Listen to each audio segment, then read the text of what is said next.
Hi! ఈరోజు మన site ఇదండి. ఇక్కడ 4 కెమెరాస్ ఇన్‌స్టాల్ చేస్తున్నామండి. 4 అవుట్‌డోర్ కెమెరాస్. ఇవి గవర్నమెంట్ అప్రూవ్డ్ ఐపీ కెమెరాస్ అండి.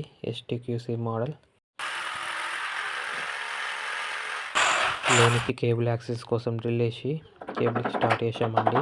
4x4 బాక్సెస్ పెట్టుకుంటూ ఇలా స్టార్ట్ చేశాము కేబులింగ్.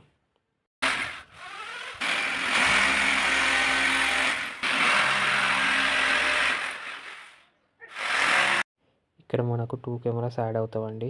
టోటల్ 3 కేబుల్స్ మళ్ళీ కొట్టేసుకుంటే వెళ్ళాలి. ఇది 4th కెమెరా అండి. అపోజిట్ సైడ్ ఇక్కడ నుండి సింగిల్ కేబుల్ వెళ్తుంది. ఇక్కడ మనకు యాడ్ అవుతుంది. లోనికి టోటల్ 4 కేబుల్స్ పంపించేసి కెమెరాస్ పెట్టడం స్టార్ట్ చేశాము. కెమెరాస్ పెట్టిన తర్వాత లైనింగ్ చూడండి. ఇక్కడ మన కేబుల్ యాడ్ అయిపోయింది. లోనికి ఇచ్చేసి లోన కూడా కొట్టేశామండి. టోటల్ కనెక్షన్స్ ఇచ్చేసాము. Thank you.